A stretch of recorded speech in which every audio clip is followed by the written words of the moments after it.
بسم اللہ الرحمن الرحیم باب الشرطیاتی قضیہ کی دو قسم پڑھ چکے ہیں، حملیہ اور شرطیہ۔ شرطیہ کی تعریف پڑھ چکے ہو نا، خود فرماتے ہیں قد عرفت معنی الشرطیتی اے معنی القضیۃ الشرطیتی، قضیہ شرطیہ کا معنی آپ جان چکے۔ زیادہ وقفہ ہو چکا اس لیے خود فرماتے ہیں کیا اس کا معنی پڑھے ہیں، کہتے ہیں وہی التی تنحل الی قضیتین۔ دو تعریف وہاں پر کی تھی، دیکھ لیجئے گا۔ ایک تعریف جو میر اس میں کبرا میں پڑھے تھے وہی یہاں بھی ہے۔ قضیہ شرطیہ یہی تعریف پڑھیں گے قطبی تصدیقات میں، جو دو قضیوں کی طرف منحل ہو، یعنی اس کو جب ہم الگ الگ کریں تو دو قضیہ بچے۔ ان کانت الشمس طالعہ فالنہار موجود، ان اور فا کو ہٹا دیا تو الشمس طالعہ النہار موجود بتا، دونوں دو قضیہ نہ ہیں۔ بات سمجھ آ گئی؟ والآن نہدیک، والآن نہدی کا یہ ہدا یہدی ہے، ہدایت کرنا، رہنمائی۔ ہدایت کا معنی کیا ہوتا ہے؟ رہنمائی۔ نہدیک الی اقسامہا، اور اب قضیہ شرطیہ کا معنی ذکر کرنے کے بعد شرطیہ کی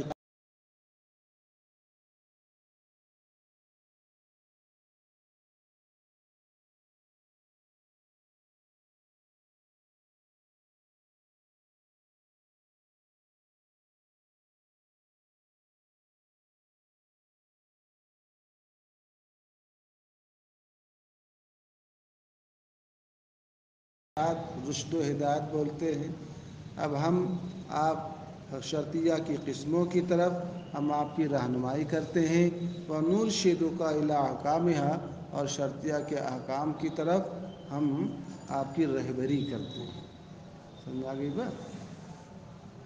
فَاعْلَمْ، تو آپ جان لیں، أَيُّهَا الْفَطِنُ اللَّبِيبُ وَالذَّكِيُّ الْأَرِيبُ۔ فطن معنی میں ذہین کے ہوتا ہے، لبیب معنی ہوشیار کے، زیرک چالاک کے، اور ذکی کا معنی تیز ذہن والا، روشن دماغ۔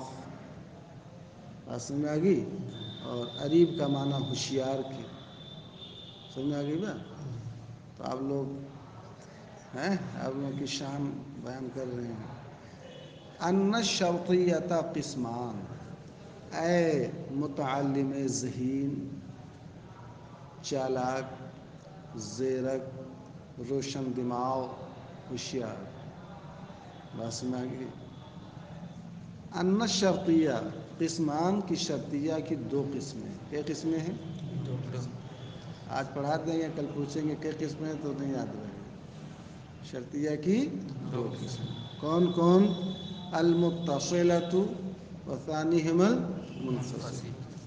یہ بنیادی دو قسمیں ہیں شرطیہ کی، متصلہ اور منفصل۔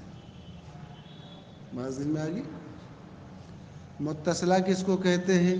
فہی التی حکم فیہا بثبوت نسبۃ علی تقدیر ثبوت نسبۃ اخری فی الایجاب وبنفی نسبۃ علی تقدیر نسبۃ اخری فی السلب۔ بات سمجھ میں آ گئی؟ یہی تعریف آپ نے کبریٰ شریف میں بھی پڑھی تھی۔ کیا مطلب؟ اگر متصلہ موجبہ ہے، متصلہ جب ہے تو اس کی دو قسمیں ہوں گی، ایک موجبہ اور ایک سالبہ۔ تو متصلہ موجبہ کہتے ہیں جس میں کسی نسبت کے ثبوت کی تقدیر پر دوسری نسبت کے ثبوت کا حکم۔ مثلا ان کانت الشمس طالعہ فالنہار موجود، آپ نے کہا تو یہاں پر طلوع شمس کی تقدیر پر، یعنی اس نسبت کے ثابت ہونے کی تقدیر پر آپ نے کیا حکم لگایا؟ وجود نہار کی نسبت کے ثابت ہونے کا، کہ طلوع کی تقدیر پر وجود نہار کا حکم ہوگا۔ ان کانت الشمس طالعہ فالنہار موجود، تو طلوع شمس کی جو نسبت ہے جب یہ ثابت ہوگی تو کون سی نسبت ثابت ہوگی؟ النہار موجود۔ بات سمجھ میں آ گئی؟ اور متصلہ سالبہ کس کو کہتے ہیں؟ جس میں ایک نسبت یا کسی نسبت کی نفی کا حکم ہو، کسی نسبت کی دوسری نسبت کی تقدیر پر. مثلا لیسا ان کانت الشمس طالعہ فاللیل موجود، ایسا نہیں ہے، ایسا نہیں ہے کہ اگر سورج نکلا ہو تو رات موجود ہے. ایسا نہیں ہے کہ اگر سورج نکلا ہو تو رات. آپ مجھے بتائیں کہ طلوع کی تقدیر پر، کس تقدیر پر؟ طلوع کی تقدیر پر وجود لیل کی نفی کا حکم ہے کہ نہیں ہے؟ جب سورج نکلے گا تو رات ہوگی، وجود لیل کی نفی نہ ہوگی. کچھ سمجھ میں آ رہی بات؟ متصلہ موجبہ کس کو کہیں گے؟ جس میں ایک نسبت کی تقدیر پر دوسری نسبت کے ثبوت کا حکم. اور سالبہ جس میں ایک نسبت کی تقدیر پر دوسری نسبت کی نفی کا حکم. طلوع کی تقدیر پر وجود نہار کی نسبت کے ثبوت کا حکم ہے. طلوع کی تقدیر پر وجود لیل کی نسبت کی نفی کا حکم. سمجھ رہے ہو؟ اما المتصلة فهي التي حكم فيها بثبوت نسبة على تقدير ثبوت نسبة أخرى. دیکھا فی الایجاب. متصلہ وہ قضیہ ہے جس میں کسی نسبت کے ثبوت کا حکم ہو. موجبہ میں ثبوت نہ ہوتا ہے جی، کسی نسبت کے ثبوت یعنی ثابت ہونے کا حکم ہو دوسری نسبت کے ثابت ہونے کی تقدیر پر. تو جب طلوع کی نسبت ثابت ہوگی تو وجود نہار کی نسبت کے ثابت ہونے کا حکم ہوگا کہ نہیں ہوگا؟ ایجاب. وبنفی نسبت علی تقدیر نسبت اخرى یعنی التي حکم فیہا بثبوت بنفی نسبت. کہتے ہیں اور کسی نسبت کی نفی کا حکم ہو دوسری نسبت کی تقدیر پر. سلب میں کا قولنا فی الایجاب، جیسے کہ ایجاب میں ہمارا قول. کس میں؟ ان کان زید انسانا کان حیوانا، اگر زید انسان ہے. ان کانت الشمس طالیہ تو کبرا سے پڑھتے آئے تھے، وہاں تھا اگر آفتاب برآمدہ باشد روز باشد. نیس چنی اگر آفتاب برآمدہ باشد شب باشد. یہ نہ اس میں تھا، یہ مثال بدل دیا. اگر زید انسان ہے تو کیا ہوگا؟ ظاہر سی بات ہے جب زید انسان مانو گے، تقدیر کا معنی ماننا، کہ آپ نے جب زید کو انسان مان لیا تو اب حیوان ہونے کا حکم دیا جائے گا کہ نہیں دیا جائے گا؟ حیوانیت اس کے لیے ثابت ہوگی کہ نہیں ہوگی؟ کیونکہ ہر انسان کیا ہے؟ حیوان. وقولنا فی السلب، وقولنا فی السلب اور سلب میں ہمارا قول لیس البتہ، لیس وہاں نیس چنی کہا گیا تھا، یہاں کیا ہے؟ لیس البتہ. اذا کان زید انسانا کان فرسا، ایسا نہیں ہے کہ جب زید انسان ہو تو گھوڑا ہو. جب زید کو آپ انسان مان لیں گے تو اس کو گھوڑا کہیں گے. گھوڑا اور انسان میں کیا ہے؟ تباہر کی نہ نسبت ہے. بات سمجھ میں آ گئی؟ کبھی انسان کو گھوڑا کہہ دیا جاتا تو کیا وہ حقیقت میں گھوڑا ہے؟ مجازن کیا ہے؟ اس کا کام کرتا ہے. شیطان کہہ دیا جاتا تو شیطان ہے.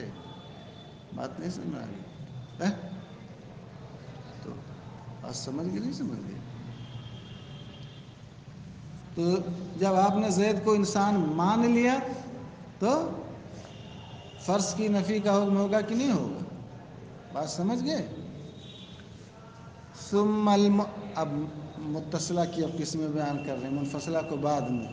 ثم المتصلة صنفان، شرطیہ کے دو قسم متصلہ اور منفصلہ.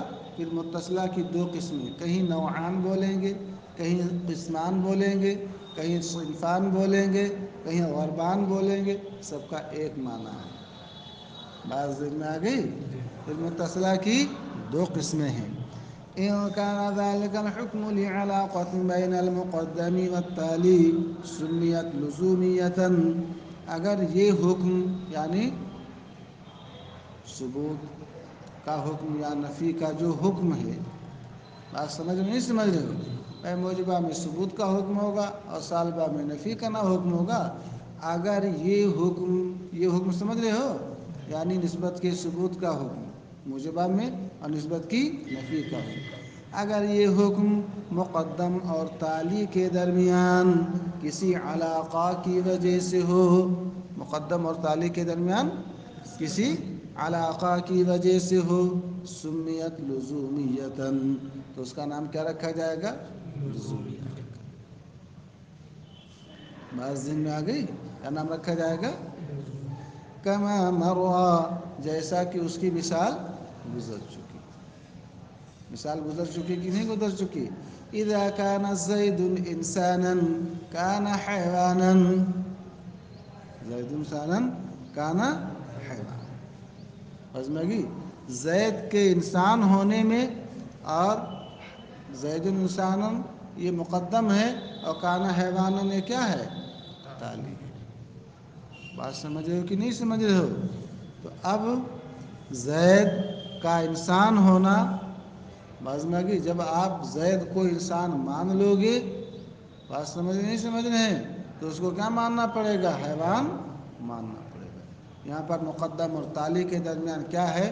وہ علاقہ ہے کہ حیوان کیا ہے؟ وہ انسان کی حقیقت کا جز ہے کہ نہیں جز ہے؟ حیوان یہ انسان کی حقیقت کا کیا ہے؟ جز ہے. بس میں آ گئی. اور جب جز ہے تو ظاہر سی بات ہے انسان کل نہ بن جائے گا، اور کوئی کل جز کے بغیر پایا جائے گا.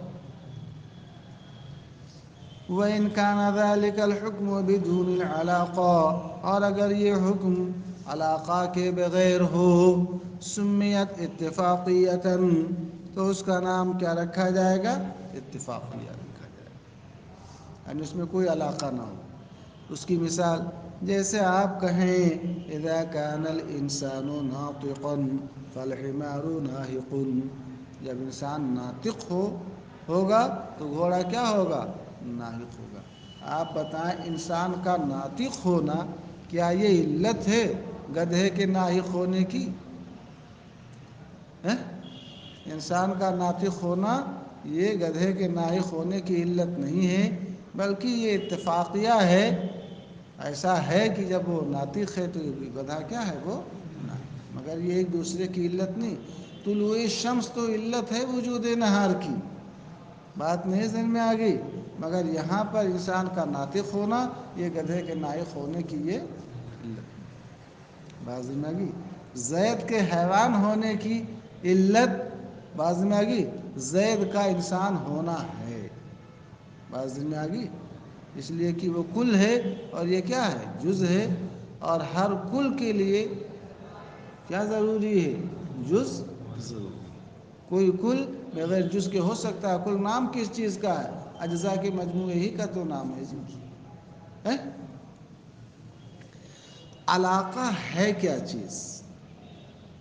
علاقہ ہے کیا چیز؟ والعلاقۃ فی عرفہم، اے فی عرف المنطقیین، منطقیوں کے عرف، ان کی بول چال، ان کے محاورے میں علاقہ کس چیز کا نام ہے؟ عبارۃ عن احد الامرین، منطقیوں کے عرف میں علاقہ دو چیزوں میں سے کسی ایک کا نام ہے.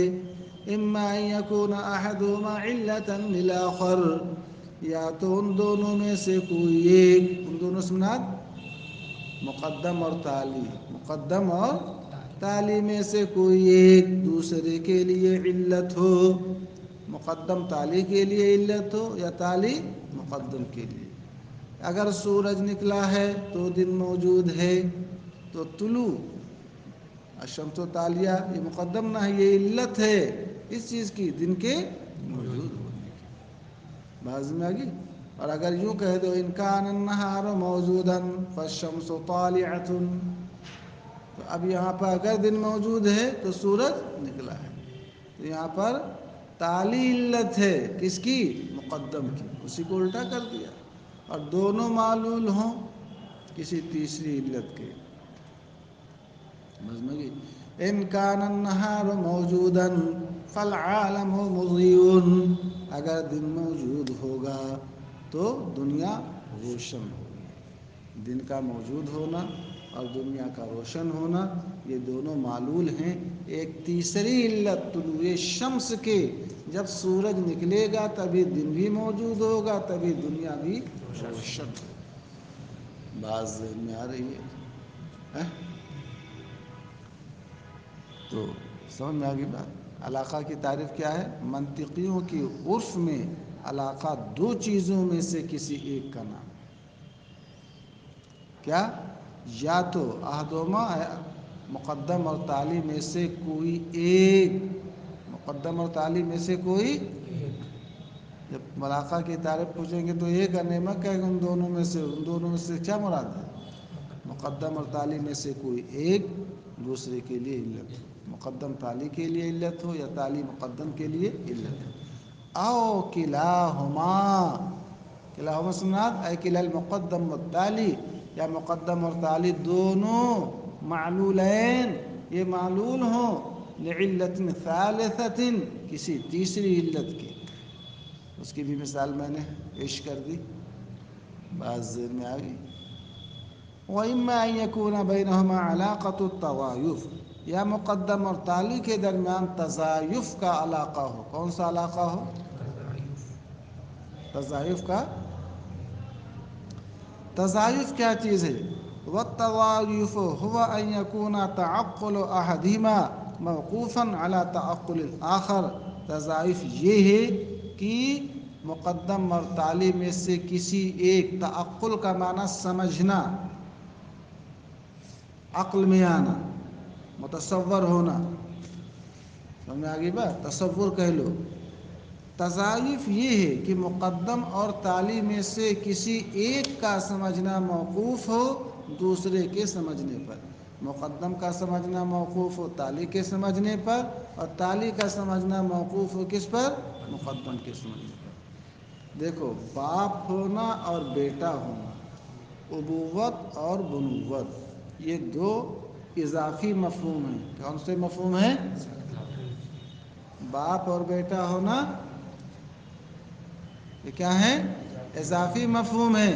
ابوت اور بنوت میں علاقہ تضایف کا ہے. باپ کے لیے بیٹا ہونا ضروری ہے نا؟ کوئی بغیر بیٹے کے باپ ہو جائے گا؟ اور کوئی بیٹا بغیر باپ کے ہو جائے گا؟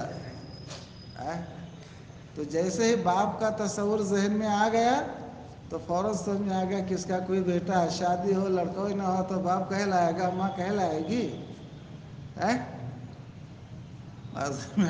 تو جیسے ذہن میں باپ کا تصور ہوا، بات ذہن میں آ گئی، فوراً جو ہے بیٹے کا تصور. اور جیسے بیٹا کا تصور ہوگا تو فوراً سمجھ میں آئے گا کہ اس کا کوئی باپ ہے جس سے یہ، جس کی نسل سے یہ. تو ابوت اور بنوت یہ دو ایسے مفہوم ہیں کہ ایک کا سمجھنا دوسرے کے سمجھنے پر. ایسے اخوت لے لو، بھائی ہونا. ایک آدمی ہو تو بھائی کہلائے گا، جب دو ہوں گے کم سے کم تبھی نہ بھائی کہلائیں گے. بس سمجھ میں آ گئی کہ نہیں سمجھ میں؟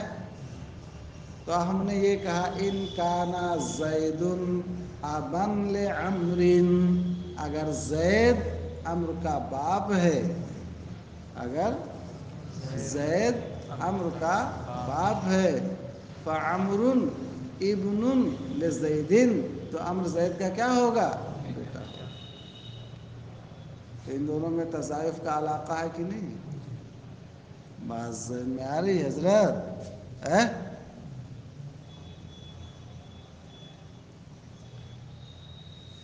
جیسے کل ابوتی والبنوت، ابوت کا معنی باپ ہونا، بنوت کا معنی بیٹا ہونا. فَإِذَا قُلْتَ، تو جب آپ نے کہا إِن كَانَ زَيْدٌ أَبًا لِعَمْرٍ كَانَ عَمْرٌ ابْنًا لَهُ، اگر زید عمرو کا باپ ہے تو عمرو زید کا بیٹا ہے. یکون شرطیۃ متصلہ، یہ شرطیہ متصلہ ہوگی بین طرفیہا، طرفین سمجھتے ہو، اس کے دو طرف مقدم اور تالی نہ ہوگی. اس شرطیہ کے طرفین مقدم اور تالی کہلاتی ہیں. حملیہ کے طرفین موضوع اور محمول کہلاتے ہیں. دو کنارہ، بات سمجھ میں آ گئی ہے؟ یہ سمجھ رہے ہو؟ قضیہ شرطیہ کے طرفین کو کیا کہو گے؟ مقدم اور تالی. اور حملیہ کے طرفین کو موضوع اور، تو یہ کہتے ہیں تو یہ شرطیہ متصلہ ہوگا بینا طرفیہا، جس کے طرفین یعنی مقدم اور تالی کے درمیان تضایف کا علاقہ ہوگا. کون سا علاقہ ہوگا؟ یہ شرطیہ کے طرفین ہیں. بات ذہن میں آ گئی؟ فقہ میں بھی کبھی کبھی طرفین بولتے ہیں تو وہاں پر مراد ہوتے ہیں امام محمد اور امام اعظم. بات ذہن میں آ رہی ہے؟ سمجھ گئے؟ وَأَمَّا الْمُنْفَصِلَةُ فَهِيَ الَّتِي حُكِمَ فِيهَا بِالتَّنَافِي بَيْنَ الشَّيْئَيْنِ. منفصلہ وہ ہے جس میں دو چیزوں کے درمیان تنافی کا حکم ہو. کس کا؟ دونوں میں منافات ہو. ظاہر سی بات ہے، یا تو یہ گنتی جفت ہوگی یا طاق ہوگی. تو ایک ہی گنتی جفت اور طاق دونوں ہو سکتی ہے. تنافی کا مطلب دونوں ایک محل پر صادق نہ آئیں ایک ساتھ. بات سمجھ رہے ہو؟ تو جب جفت مانو گے تو طاق نہیں، طاق مانو گے تو جفت نہیں. تو منفصلہ وہ ہے جس میں دو چیزوں کے درمیان تنافی کا حکم ہو، انفصال کا حکم ہو، کہ دونوں ایک ساتھ جمع نہ ہو سکے. بات ذہن میں آ رہی ہے؟ او بسلب التنافی، یا سلب تنافی کا حکم ہو. کہیں پڑھو گے سلب تنافی، کہیں عدم تنافی، کہیں لا تنافی، کہیں نفی تنافی. سب کا ایک مطلب، اس میں تنافی ہی نہ ہو، اس میں بات ذہن میں آ گئی. اس کی مثال بھی پڑھ چکے ہو. لیس اما ان یکون هذا العدد زوجا او منقسما بمتساویین. ایسا نہیں ہے یا تو یہ عدد جفت ہوگی یا برابر برابر بڑھ جائے گی. آپ بتاؤ، عدد کے جفت ہونے اور برابر برابر بٹنے میں کوئی تنافی ہے؟ تنافی ہے؟ ارے جو جفت ہوگی برابر بٹے گی کہ نہیں بٹے گی؟ جو برابر بٹے گی گنتی وہ جفت نہیں ہوگی. بات سمجھ رہے ہو نا؟